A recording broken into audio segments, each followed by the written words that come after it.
Welcome to Wheels on Reels, episode 4. Today we're diving into the Transformers universe.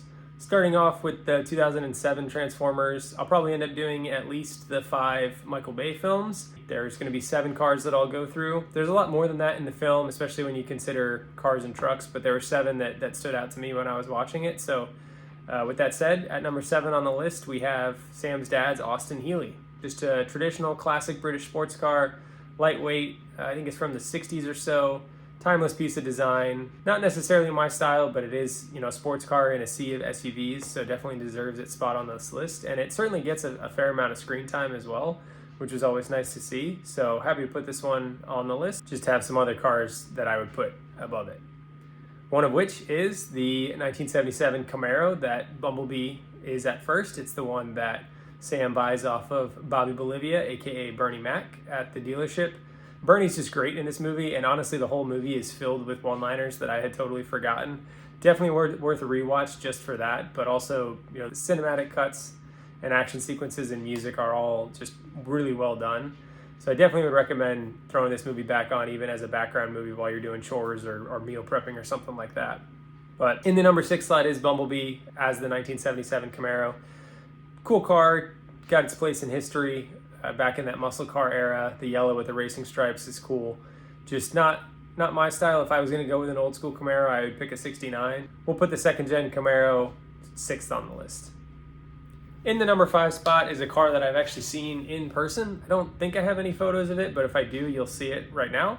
It's the Solstice GXP that is Sideswipe in the film. There's the Solstice Coupe. There weren't very many of them produced. It was, like I said, 2007. So when they actually picked this car, the dealership has a Hummer, a Saturn Sky, a Cadillac XLR, and the Pontiac Solstice on display. And obviously 3 out of the 4 of those brands went defunct.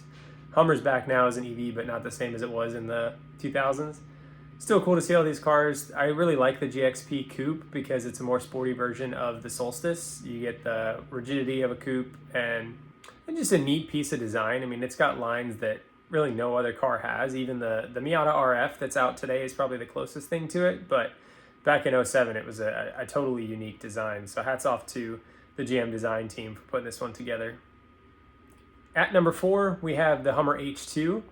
I actually thought about buying a Hummer H3 as a daily driver back when I still lived in Michigan, so it has a special place in my heart. I do think they're cool cars.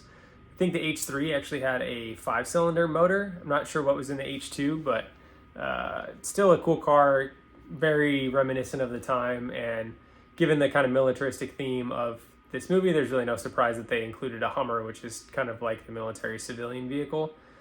Definitely gets a spot on the list at number 4, despite not necessarily being a sports car, so to speak. Still a unique piece of automotive history and an iconic design that's instantly recognizable. At number 3, we have Barricade, which is the Saleen Mustang on the S281 chassis. This chassis had just come out in 05 or 06, and then Saleen did the bodywork and I think some power upgrades as well. I remember the first time I saw this body kit in person, I was absolutely blown away. The rear end just looks so aggressive, the front end as well. I mean, it's a really well done body kit.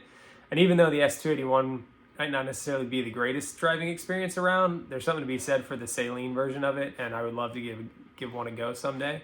So that takes the number 3 slot on the list. Cool car, and I always appreciate seeing them. Don't see them too often, and Saleen in general, you just got to respect. In the runner-up slot, we have the 5th generation Camaro. If you think back to 2007, Instagram wasn't a thing, Facebook was in its infancy, and most people got their news from the TV and the newspaper. So despite the 5th gen Camaro concept being revealed at the Detroit Auto Show a year prior in 2006, really this movie was the first time that the general public laid eyes on the 5th generation Camaro, myself included. And coming from the 4th gen Camaro, the kind of catfish grill one, the 5th gen Camaro, it just knocked the design out of the park. I mean, Ed Welburn and his team at GM absolutely crushed it. And then to team up with Michael Bay and really reveal the car to the general public like they do in this film is just a masterclass in marketing. The tunnel scene where the car first pulls up with the music, the jaws on the floor, it really is a standout clip from the film.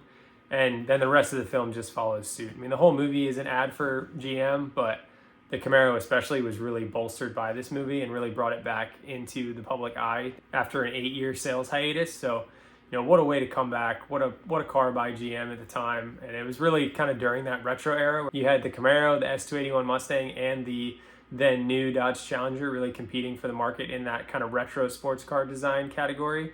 And I mean, I think GM just knocked it out of the park with putting this car in this movie. The tunnel scene still stands the test of time, even though you know exactly what's going to happen and you know exactly what the car is and what the 6th gen Camaro looks like now. The reveal of the 5th gen Camaro in this still gives me goosebumps.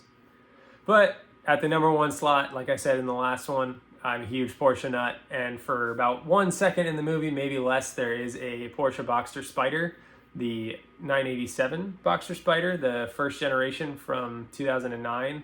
It's at the Porsche dealership that Sam's dad drives him by. It's the basically roofless Boxster, which obviously the Boxster already is a convertible, but the Boxster Spyder has the manual roof that you can stow away. It's lighter, it's more of a sporty car than the base Boxster, especially these days with the 718 Boxster Spyder, but even back in 2009 with the first Boxster Spyder, you really had a marked increase in performance from the Spyder versus the kind of base Boxster. And someday I hope to own any generation of Boxster Spyder. I think they're awesome cars and the true sports car driving experience. It weighs about 180 pounds less than the standard Boxster S, which is already a lightweight car to begin with, and just a fun, tossable car. I would love to have any generation of Boxster Spyder in my garage someday, so this one has to take the number 1 spot for me, even though I do love the reveal of the 5th gen Camaro. So that about wraps it up. Thank you guys for watching. Just to run through the list one more time, at the number 7 slot, we have the Austin Healey. At the number 6 slot, we've got the 77 Camaro. At number 5, we have the Solstice GXP. At number 3, we have the S281 Saleen Mustang. At number 2, we have the 5th gen Camaro. And the winner for Transformers is the Boxster Spyder. Thank you guys for watching. We'll catch you next time when we do Transformers 2.